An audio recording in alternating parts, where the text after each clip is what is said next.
그렇게 불이 나고 있는 그 와중에 언니도 어린데 물에 적셔가지고 애를 돌돌돌 말아가지고 아파트 화단을 보면서 누구한테 던지는 이런 생각을 한단 말이죠. 과연 나는 어떻게 했을까? 이키다님은 어떻게 알고? 저는 그냥 거기서 얼음. 구하러 오겠지. 그래서 던진다는 생각을 못 할 것 같고. 저 같은 경우에는 그 베란다 틀에다가 묶어가지고 그 책에서 가장 인상 깊었던 인물에 대해서 그리고 수연이가 정말 좋았던 부분이 뭐냐면 공부를 뭐해? 안 해. 근데 친구도 되게 많고 사회적으로 엄청 문제 관심이 많고 요즘 아이 같지 않게 너무 단단하고 수연이뿐만 아니라 나 동생 정연이 참 탐나더라. 이 정연이가 나중에는 원이랑 조금 뭔가 이거 있지 않을까. 사겨라. 저도 정해진 스토리가 더 있을 거라고 기대하면서 읽었어요. 빨리 끝나버려서. 사실 저는 의원의 부모님 집중한다면 부모님도 고통을 주는 인물 중에 하나일 거라고 생각을 맞아요. 했는데 카바를 못 해줬어 요원이. 근데 제 생각보다는 굉장히 잘 하셨다고 생각하고 우리가 애도의 기간을 어느 정도로 잡아야 하냐. 누가 틀을 만들어주는 게 아니라 자기 스스로 짓는 기간인 것 같아요. 그건 종교적인 부분이라 어떻게 이걸 나쁘다 어쩌다 말하기는 좀 그렇지만 추도 예배를 드림으로써 그 요원이한테 가해지는 어떤 심리적인 압박 이런 것만 좀 덜 줬더라도 이 애도와 추모의 시간이 이 각자의 목적이 있나? 우리 자본주의 사회에 살고 있잖아요. 혹시 하고 싶은 장치 있으세요? 생각이 안 했는데 19금 좋습니다. 처음부터 끝까지 한번 보시면 굉장히 놀라실 겁니다. 어떻게 이 책을 이렇게 풀어서 해석할 수가 있지? 라고 하실 수 있으니까 처음부터 끝까지 시청해 주시면 좋을 것 같고요. 요원이를 언니가 테이블에 막 물에 적셔가지고 그 와중에 그렇게 불이 나고 있는 그 와중에 언니도 어린데 그 나이 때는 갑자기 막 그런 뭐 슈퍼적인 정신력이 막 판단력이 섰는지 모르겠지만 물에 적셔가지고 애를 돌돌돌 말아가지고 아파트 화단을 보면서 누구한테 던지는 이런 생각을 한단 말이죠. 근데 우리가 이런 입장이 있었을 때 과연 나는 어떻게 했을까? 이키다님은 어떻게 할 것 같아요? 저는 그냥 거기서 얼음. 얼음. 아무런 그런 대책을 못했을 것 같아요. 항상 당황할 때마다 저는 좀 버는 스타일이라서 이런 판단 자체를 못할 것 같아요. 저도 이기다님처럼 굳었을 가능성이 제일 높을 것 같아요. 같이 어디 구석에서 죽거나 혹은 운이 좋게 구조되거나.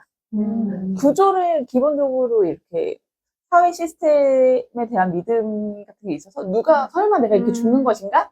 구하러 오겠지. 그래서 던진다는 생각을 못 할 것 같고 진짜 글로 던진다면 저는 같이 뛰어내릴 것 같긴 하거든요. 저 같은 경우에는 커튼이라든지 이런 거를 그 베란다 틀에다가 묶어가지고 아래층으로 내려갈 것 같아요. 아래층 베란다로. 그렇게 해서 탈출을 시도할 것 같아요.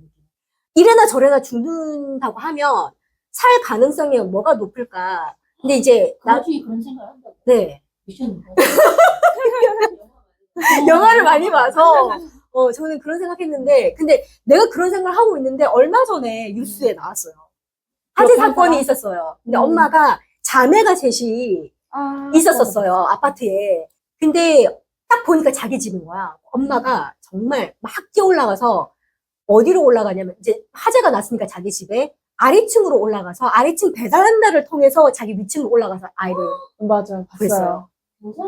진짜 대단한 엄마다 진짜. 그래서 제가 그걸 보면서 내가 생각했던 건데 와 저분 통한다. 평소에 그런 생각을 좀 하시나? 저는 영화나 이런 걸 되게 좋아하잖아요. 그런 상황이 내가 만약에 놓였다면 난 어떻게 할까라는 생각을 좀 상상을 좀 많이 하는 편이긴 맞아. 해요. 그래서 사실은 우리가 재난 대비 훈련이라는 거를 하는 게 그래서 중요한 거거든요.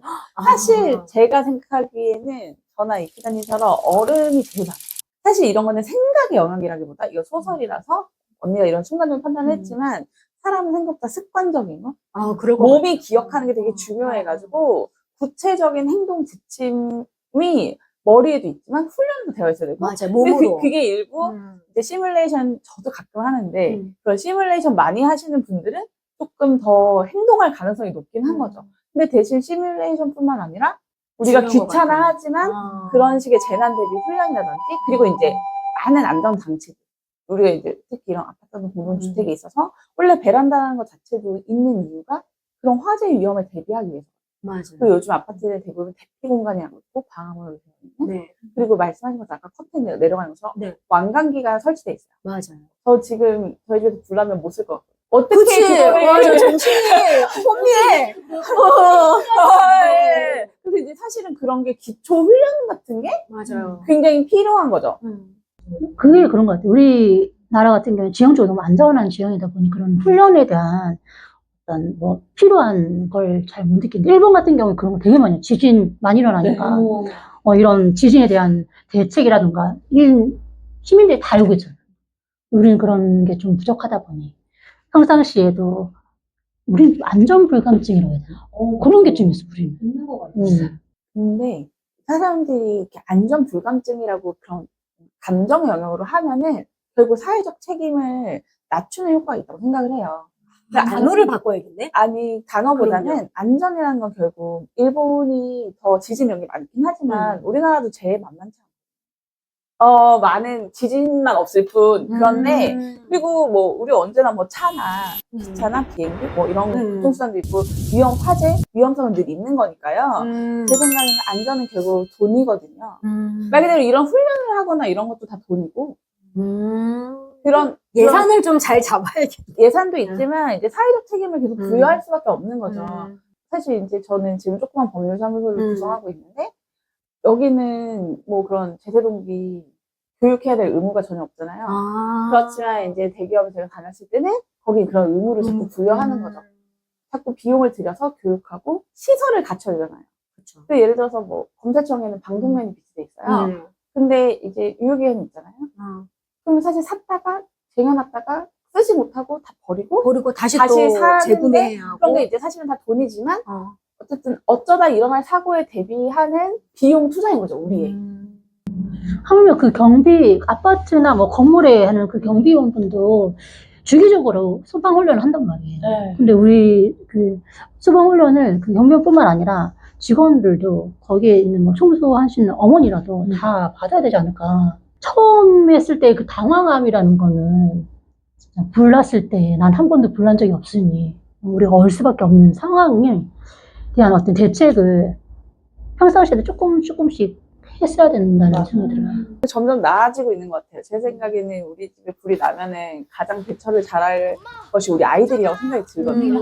맞아. 아이들은 훨씬 그렇게 잘 기적으로 많이 받았죠. 받아서 강제로.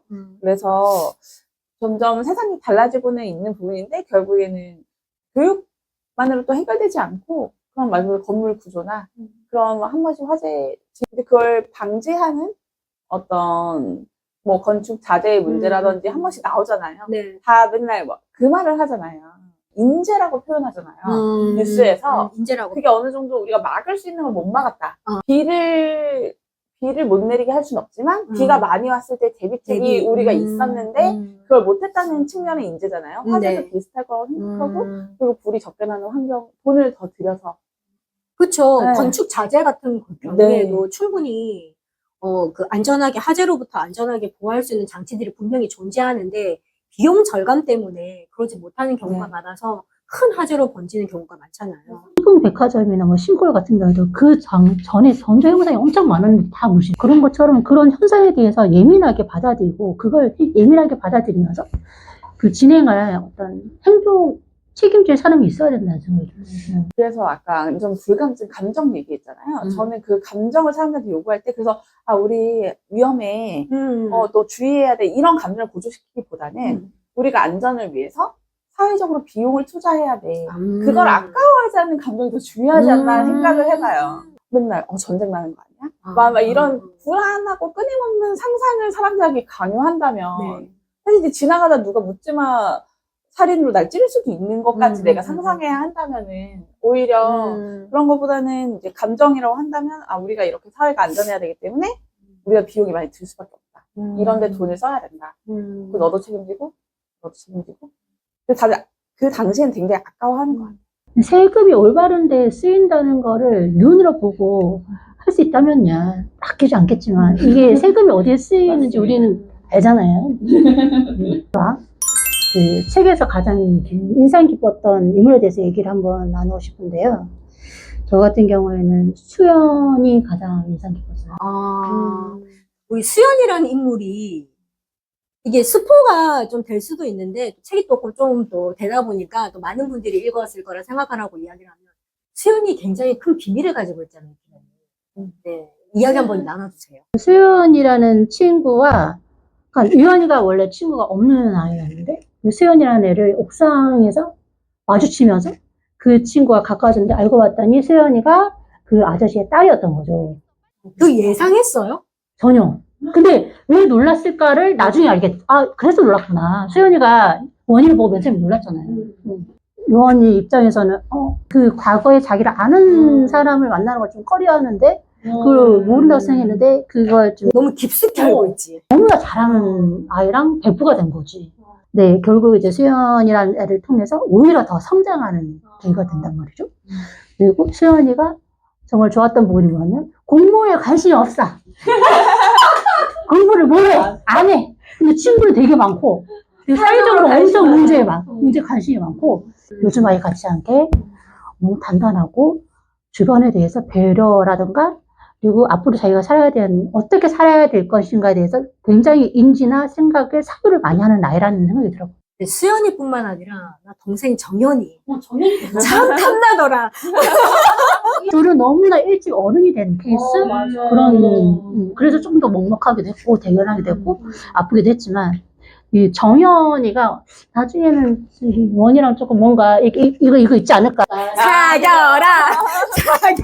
저도 정해진 스토리가 더 있을 거라고 기대하면서 읽었는데 빨리 끝나버려서. 맞아.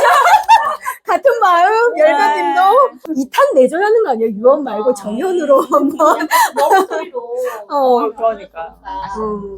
우리 변호사님은 어떤 캐릭터에 몰입이 되셨는지. 저는 아무래도 주인공한테 몰입이 되지만 사실 저는 유언의 부모님. 저는 이제 처음 읽기 시작할 때는 그 아저씨가 계속 찾아왔을 때 결국 부모님이 그 유언에게 잘 대처하지 못할 것이라는 인물에 대한 어떤 유언의 고통에 집중한다면 부모님도 고통을 주는 인물 중에 하나일 거라고 생각을 했는데 커버를 못 해줬어, 유언이.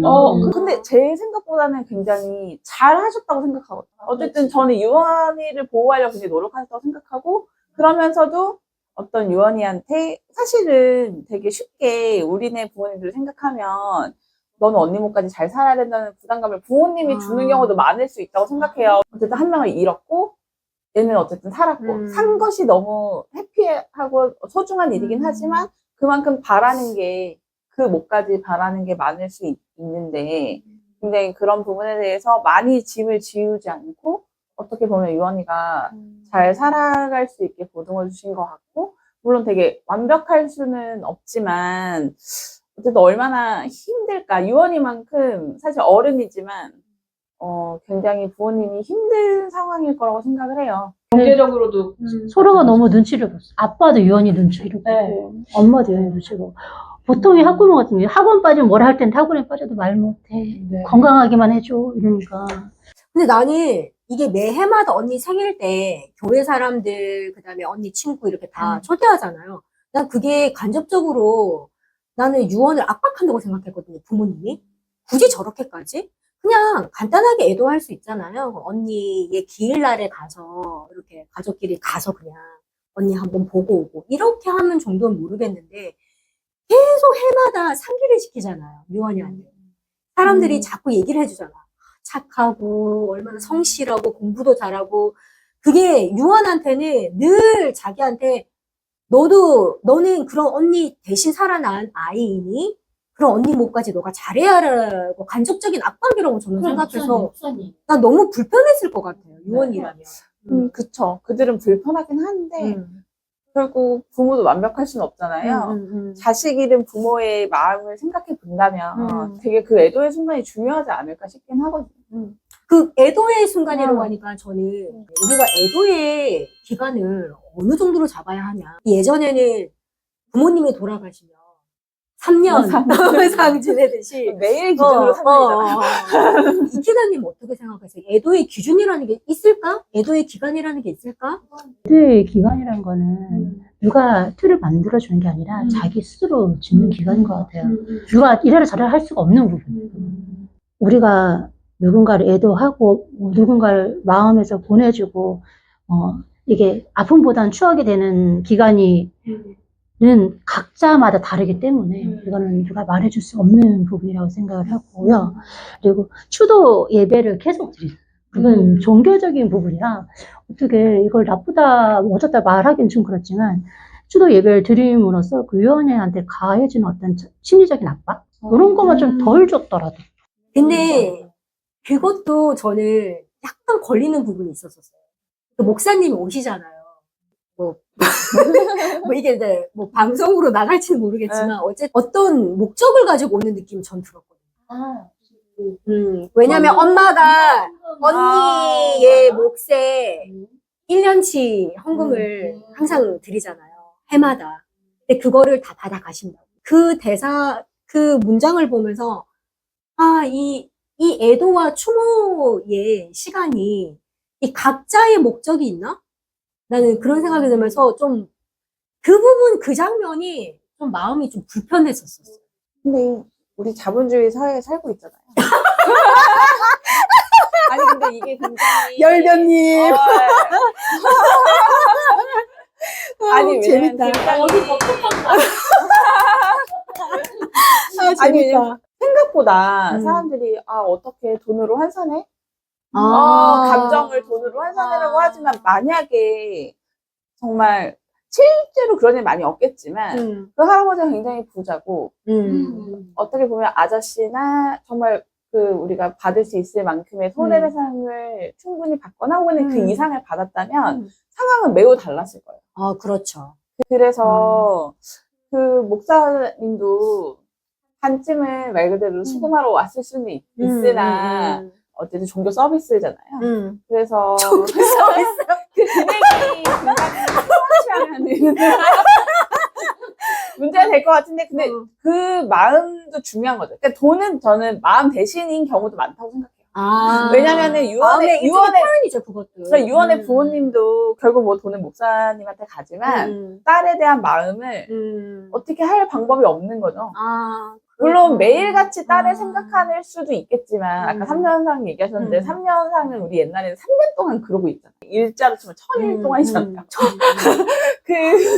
그런 수준인데 뭐 1년에 한 번 잊혀져가는 것에 대한 보상을 이제 내 돈으로 표현하는 것이 아닐까 부모님도.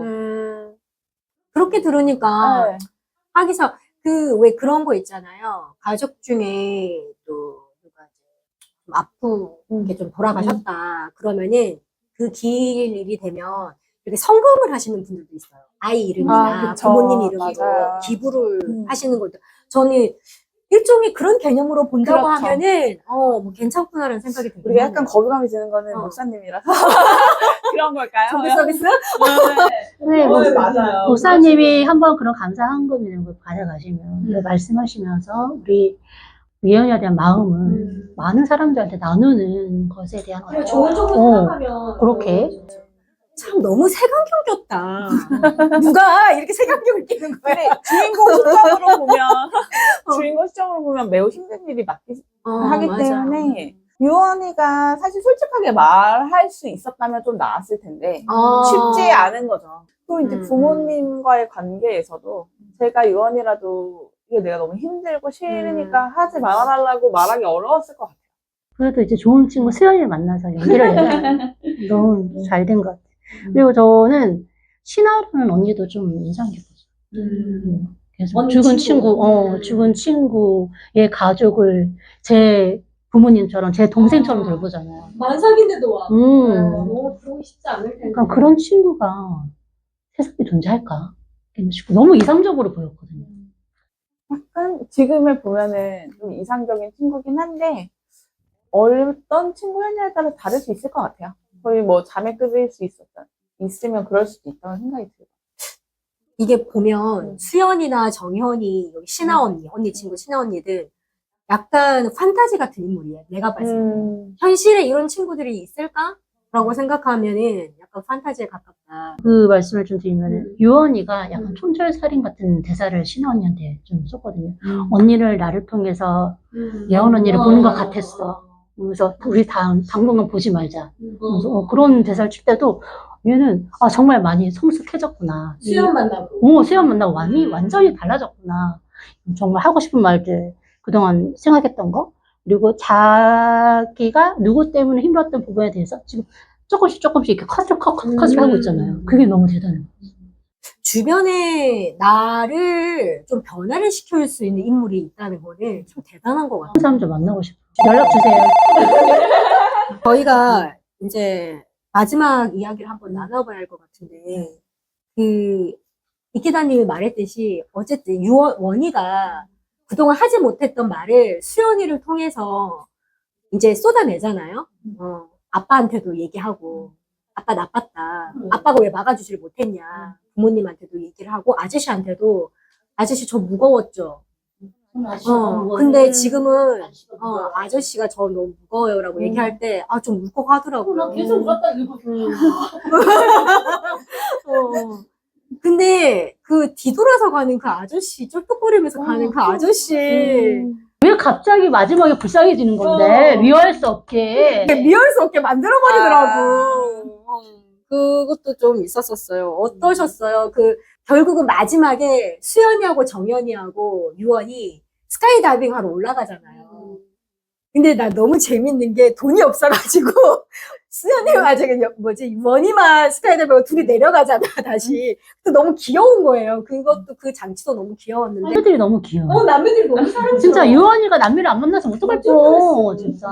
이제 원희가 스카이다이빙 타고 솔직히 높은 곳에 대한 공포증이 있잖아요, 원희가. 그런데도 스카이다이빙 하고 내려가면서 생각하잖아요. 이 현실 세계에는 되게 불안하고 그다음에 고통스럽고 이랬던 것들이 높은 곳에서 바라봤더니 사실 별거 아니다 라는 생각이 들었던 거죠. 그러면서 높은 곳에서 스카이다이빙을 타고 딱 내려가면서 이제 그런 것들을 각성하는 그런 원희의 모습을 보면서 좀 어른으로서 그런 생각도 들어요. 대견하다. 우리 원희가 이제 하고 싶은 말 다 하고 너가 살고 싶은 삶을 살아라. 언니의 몫을 사는 게 아니라 유언의 몫으로 살아가길 바란다라는 응원을 하게 되면서 이계다님 어떠셨어요? 울었어요 또? 계속 울었죠. 난 이거 보면 너무 많이 울었어. 처음부터 계속 울었거든요. 유언이가 주도적인 삶을 살지 못하는 그런 환경에서 계속 자기를 누르고 지내잖아요. 누르고 지내다가 수연이라는 친구를 만나서 어떻게 살아야 될지의 어떤 팁을 수연을 통해서 배우잖아요. 그래서 나중에는 자기가 높은 곳에 떨어지는 부분에 대한 어떤 트라우마잖아요. 굉장히 힘든 기억 때문에 그 높은 곳에 대한 트라우마가 있는데 그걸 극복하게 되는 것도 나는 사람의 힘이라는 걸 많이 느꼈어요. 좋은 사람을 만나야 된다. 연락 주세요. 연락 주세요. 아니 자꾸 어디다 연락을 하라는 거야? 어디다? 열배님 어떠셨어요? 근데 이게 청소년 문학이잖아요. 네. 다시 좀 돌아가면은 결국에는 이제 두 분 다 그걸 계기로 어떻게 달라진 모습을 보여주잖아요. 유언이 이제 말씀해서 이제 내 삶을 사는. 근데 이제 유언은 이제 큰 일을 겪은 소설의 주인공이지만 사실 우리 모두가 어떻게 보면 되게 청소년 시기? 사실 어떻게 보면 어른이 되고 나서도 어떻게 보면 자기가 굉장히 불완전한 존재고 뭔가 달라질 계기가 있어서 어떻게 보면 그 점이 가장 청소년 문학다운 게 아니었나 싶거든요. 그래서 저도 인상 깊게 읽은 부분이 네, 어떤 부분이었나요? 저는 126쪽에 네. 이 유한이가 이제 비밀 얘기 그 수영과 자기가 이제 비밀로 얘기하고 네. 자기가 아직 비밀로 얘기하는 게 나는 나를 살린 우리 언니가 싫어. 아. 그리고 나는 나를 구해준 아저씨를 증오해. 근데 뭐 유언은 말 그대로 소위 우리가 생각하는 뭐 착한 아이 컴플렉스 뭐 이런 부분도 있겠지만 기본적으로 뭐 유언뿐만 아니라 많은 사람들이 이런 거를 내뱉지 못하고 이런 생각을 하는 게 꼭 나쁜 게 아닌데 언니가 나를 살린 언니가 싫을 수도 있죠. 그쵸. 그리고 아저씨를 증오하는 게 구해줬다고 해서 꼭 마냥 감사하거나 굽신굽신해야 되는 부분이 아닌 건데 그거를 이제 얘기하지 못하는 이런 부분에 대해서 성인으로 인정받지 못하는 존재일 때 이런 얘기를 하기가 더 어려운 것 같아요. 청소년들이 가진 답답함을 되게 표현하지 않았나. 예, 맞아요. 126페이지 맨 밑에 보면 그런 말이 있어요. 나는 더 나태하게 살아도 됐을 것이다. 사고가 없었다면 나태하게 살면서도 죄책감을 덜 느꼈을 것이다. 실수를 두세 번 반복해도 초조해하지 않았을 것이다. 나는 자꾸만 무언가에 쫓긴다는 느낌이 들었다. 이게 지금 우리 청소년들이 느끼는 것 같아요. 갑자기 애들이 불쌍해지네. 근데 거쳐가야 되는 부분이라고 생각해요. 어느 정도 좀 더 이제 그 선을 아까 막 선 같은 거를 얘기했잖아요. 뭐 그런 애도의 기간 선이라든지 그 결국 사람마다 다른 것인데 어디까지 고마워해야 되고 어디까지 미안해야 되고 어디까지 미워할 수 있고 그게 이제 스스로 설정해 나가는 과정인 거죠. 우리나라만 오지랖이 많다고 생각했는데, 뭐, 해외, 뭐, 영미 소설 보면, 거기 나라에서도, 그 도시 안에서도, 그 마을 안에서도 다 어느 집 숟가락 몇 개인지 다 알고, 그렇긴 하는데, 요런 거에 대해서는 좀 오지랖 좀 덜 폈으면 좋겠어요. 그 외국으로 그 해외 서양 할머니들도 오지랖 장난 아니거든요. 저희 할머니들. 그리고 더 한국보다 어떻게 보면 더 심하기도 해요. 저도 외국에 살아와서 그냥 진짜 아예 생판 모르는 사람한테 자꾸 말 걸어서 이런저런 얘기하는 분들은 많은데 좀 더 오지랖을 떠는 사람은 물론 문제지만 우리나라가 서양보다 조금 더 그런 부분에 있어서 사회적 시선에 너무 더 많이 신경 쓰는 사람들이 많기 때문에 그런 것 같아요. 그리고 사실 서양 애들은 할머니 아무리 어쩌더라도 그냥 한 귀로 듣고 한 귀로 흘리는 문화가 많다면 우리나라는 좀 이제 사회적 평가에 조금 많이 신경 쓰는 편이죠. 전반적으로 분위기도 그렇고 그렇게 살아왔고. 근데 이게 저는 공감과 애도도 적정한 선이 있다고 생각하거든요. 너무 과하게 공감하는 것도 너무 상대방에 대한 배려가 없는 것 같아요.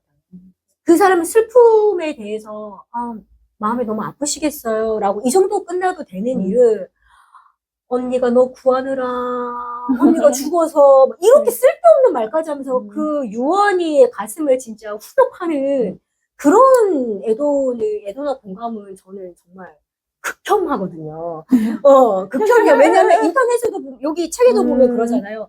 그 이고라이 걔 어떻게 살아? 라고 하니까 우리 학교에 걔 잘 지내고 있어 라면서 그 유언에 대해서 상세하게 인터넷에 글을 올리잖아요, 친구들이. 근데 그 유언이가 10년 전에 그 댓글을 계속 보고 있다는 것도 속상하더라고요. 그게 마치 각인된 것처럼 얘를 계속 쫓아다니잖아요. 그래서 저는 그 생각했어요. 여기 보면 대사 중에 점심까지 늦잠 자고 싶다라는 대사가 나오거든요. 진짜 소박한 꿈이야. 그거조차도 하질 못했던 거야.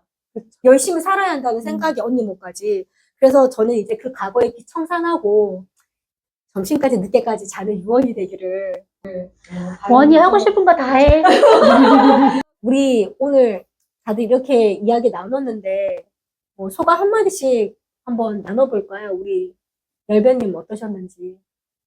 저부터. 네. 네. 보고 있었어요. 네.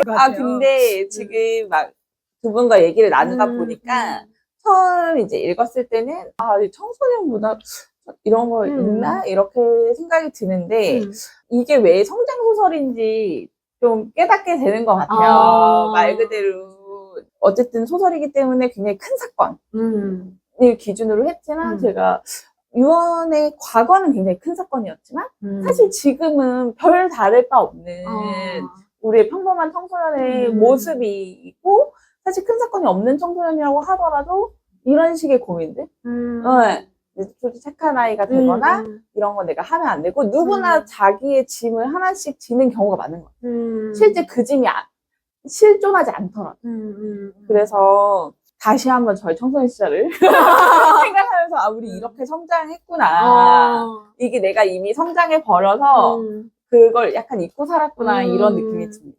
저는 변호사님이랑 혼자 읽었을 때랑 또 뭐 다른 모임에서 했을 때랑 변호사님이랑 말씀하는 게 너무 달라지더라고요. 오늘 더군다나 다각도로 우리 원의 시점 그리고 아저씨에 대한 뭐 법률적인 시점이라든가 이런 걸 다 짚어볼 수 있어서 좋았다는 시간이었고요. 확실히 우리 두 번째 책이 훨씬 더 좀 더 케미가 좋았다는 느낌이 오늘 전반적으로 그런 느낌이 있었습니다.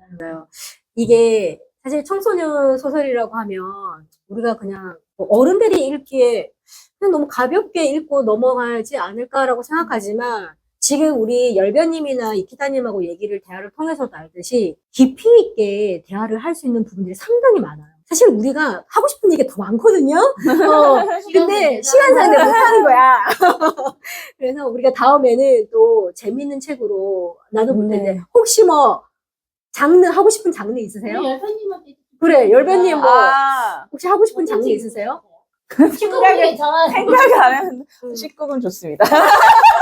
뭐 그레이의 50가지 진짜 많아요. 근데 우리가 저번에 이제 가스라이팅을 했잖아요. 네네. 19금 책을 읽으면 그때랑 비슷한 얘기를 하게 될 것 같아가지고 요즘 대 관심사는 뭐 이런 법적인 부분을 넘어서면 네. 역사 얘기 뭐 아니면 저는 역사 얘기도 참 좋아요. 아, 역사. 역사 책도 되게 좋을 역사 것 같고. 좋네요. 네, 요즘 맞아요. 저 읽고 있는 홍군도 너무 재밌게 그런 왕들 있죠. 연산군, 광해군 이런 애들 나와가지고 역사에 대한 네. 깊어지는 있는데 되게 재밌어요. 요즘에 영화 나왔잖아요. 왕가 사는 남자. 그 단종 이야기 나오는데 그래서 그런지 역사 이야기 굉장히 요즘 아이들이 많이 본다고 하더라고요. 그래요. 그러면은 뭐 다음에는 역사 책으로 한번 네. 네, 진행해 보도록 할게요. 이렇게 해놓고 또 다른 거 할지도 몰라요. 맞아. 그러면 오늘 우리 백온유 작가의 유언으로 우리가 또 기다님 그리고 열배님 또 띵북 이렇게 이야기를 나눠봤는데 다들 또 어떠셨는지 또 그동안 유언에 대해서 다양한 이야기들이 나왔겠지만 또 열배님 모시면서 그 굉장히 또 이기다님 말하신 것처럼 새로운 관점으로 이렇게 이야기를 나눌 수 있어서 너무 좋았던 것 같고 처음부터 끝까지 한번 보시면 굉장히 놀라실 겁니다. 어떻게 이 책을 이렇게 풀어내 해석할 수가 있지? 라고 하실 수 있으니까 처음부터 끝까지 시청해 주시면 좋을 것 같고요. 네, 저희 마무리 인사할까요? 네, 지금까지 띵북 얄변 였습니다. 누국 좋아요, 구독, 알람은 사랑입니다.